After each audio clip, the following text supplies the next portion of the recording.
ఏమంటారు అయిపోద్దా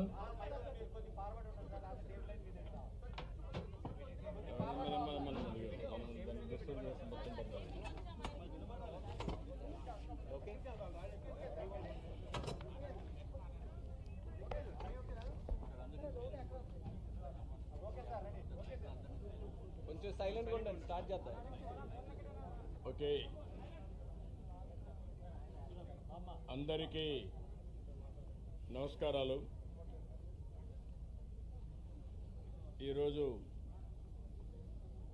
ఒక అత్యంత విషాదకరణ సంఘటన, బాధాకరమైన సంఘటన. ఏదైతే పహల్గామ్లో జరిగినటువంటి టెర్రరిస్ట్ కాల్పులు భారతదేశం మొత్తం షాక్కు గురి చేసింది, ప్రపంచాన్ని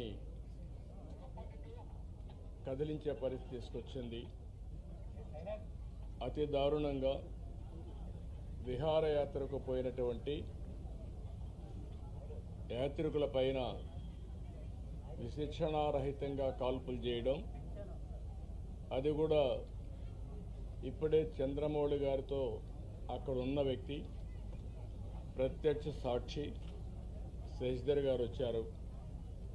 ఆయనతో మాట్లాడినప్పుడు ఆయన చెప్పిన విషయం, ఏదైతే అక్కడ వీళ్ళందరూ ఉన్నారు, టాయిలెట్ కోసం బాత్రూమ్స్కి వెళ్ళారు. వెళ్ళిన సమయంలో ఒక ఇద్దరు వ్యక్తులు మొత్తం ఇష్టానుసారంగా AK-47 లాంటి గన్ పెట్టుకొని కాల్చుకుంటూ వస్తున్నారు. వీళ్ళు అక్కడి నుంచి పరిగెత్తారు. మిగిలిన ఫ్యామిలీ మెంబర్స్ ఎవరైతే మగవాళ్ళు ఉన్నారో కొంచెం ముందు పోగలిగారు. ఈయన కూడా వెళ్ళాడు కానీ కొంచెం వెనకబడ్డాడు. దాంతో ఈయన్ని ఆయన కళ్ళ ముందరనే కాల్చి చంపేసే పరిస్థితికి వచ్చారు. కళ్ళ ఎదుటుగా చూసిన ప్రత్యక్ష సాక్షి శశిధర్ గారు. అది చూసినప్పుడు ఎంత అనాగరికంగా, మానవత్వం లేకుండా వీళ్ళు ప్రవర్తించారు ఒక ఉదాహరణ. అది కూడా భార్యాభర్తలు ఇద్దరు కపుల్స్ వెళ్ళారు. విశాఖపట్నం నుంచి ముగ్గురు కపుల్స్ వెళ్ళారు. ఆడవాళ్ళను వదిలిపెట్టి మగవాళ్ళనే కాల్చారు సెలెక్టివ్గా. అదే మరి ఇవన్నీ చూస్తే ఒక టార్గెటెడ్గా కావాలని చేశారు తప్ప ఇంకోటి కాదు. ఇది ఆర్గనైజ్డ్గా కూడా వెల్ ఆర్గనైజ్డ్గా చేశారు. గడిచిన 3-4 సంవత్సరాలుగా అక్కడ ఎలాంటి గొడవలు లేకుండా ప్రశాంతంగా ఉంది. మళ్ళీ అక్కడ అభివృద్ధి జరుగుతూ ఉంది.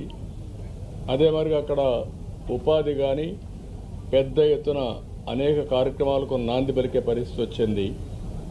కాశ్మీర్ అంటే భారతదేశంలో ప్రతి ఒక్కరికి కూడా ఒక అనుసంధానం ఉంది. ఇది ఒక సుందరమైన ప్రాంతం, మన దేశంలో అత్యంత ముఖ్యమైన ప్రాంతం అనే అభిప్రాయం అందరిలో ఉంది. అలాంటి దగ్గర ఇటీవల ఎలక్షన్ చేయడం, ప్రజాస్వామ్యాన్ని కూడా పునరుద్ధరించడం, టెర్రరిస్టుల్ని పూర్తిగా నిర్మూలించి, టెర్రరిజాన్ని నిర్మూలించి ఈరోజు అభివృద్ధికి శ్రీకారం చుట్టే పరిస్థితి వచ్చింది. అలాంటి సమయంలో ఇలాంటి సంఘటన జరగడం చాలా బాధాకరం. దీన్ని భారతదేశంలో ఉండే ప్రతి ఒక్కరు కూడా తీవ్రంగా ఖండించాల్సిన అవసరం ఉంది.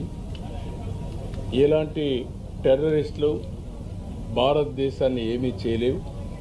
భారతదేశంలో ఒక సుస్థిరమైన ప్రభుత్వం ఉంది, సమర్థవంతమైన నాయకత్వం ఉంది, ధీటుగా ఎదుర్కొనే శక్తి సామర్థ్యాలు కలిగిన ప్రభుత్వం. అలాంటి కేంద్ర ప్రభుత్వంలో ఉండే ఈ ప్రభుత్వం మీద ఇలాంటి చిన్న చిన్న సంఘటనలతో ఏదో కావాలని డిస్ట్రాక్ట్ చేయాలని ప్రయత్నం చేయడం, ఇది వాళ్ళ అవివేకం తప్ప ఇంకోటి కాదు. ఏదేమైనా ఇలాంటి క్లిష్ట పరిస్థితులు వచ్చినప్పుడు దేశం అంతా కూడా సమైక్యంగా నిలబడాల్సిన అవసరం ఉంది. అందరం కూడా నరేంద్ర మోడీ గారి యొక్క నాయకత్వం కింద సెంట్రల్ గవర్నమెంట్ చేసే ప్రతి ఒక్క కార్యక్రమానికి మనం సంఘీభావాన్ని తెలియజేయాల్సిన అవసరం ఉంది. ఇది దేశ సుస్థిరతకు సంబంధించిన విషయం.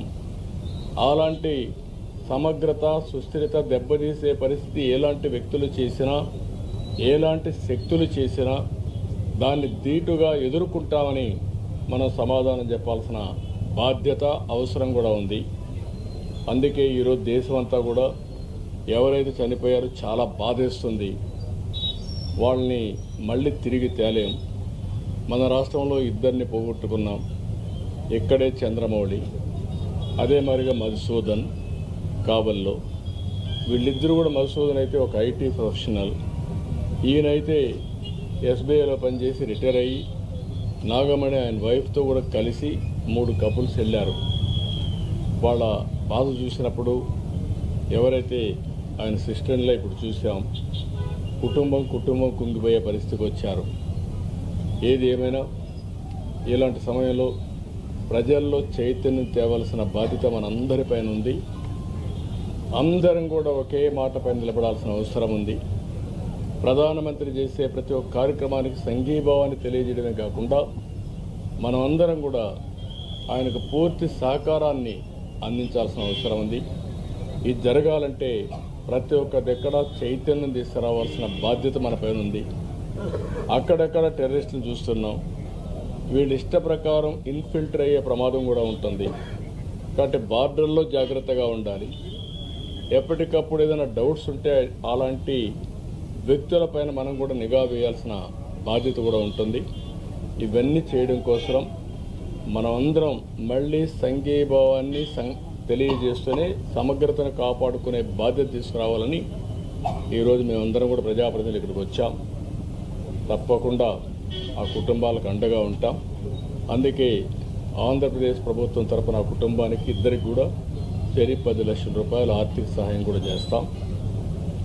ఎందుకంటే ఒక సంఘీభావాన్ని తెలియజేస్తూ మనం అందరం కూడా ఆ కుటుంబాలకు అండగా ఉండి ఆ కుటుంబాలు నిలదొక్కుకోవడానికి ఏమేం చేయాలో అన్నీ చేయడానికి మనం ముందుకు రావాలి. ఆ శక్తి మనకుంది. చనిపోయినటువంటి చంద్రమౌళి గారికి ప్రగాఢ సానుభూతి, కుటుంబ సభ్యులకు సానుభూతి తెలియజేస్తూ ఆయన ఆత్మకు శాంతి కలగాలని భగవంతుణ్ణి ప్రార్థిస్తూ మరొకసారి ఆ కుటుంబానికి ధైర్యం చెప్తూ సెలవు తీసుకుంటాం.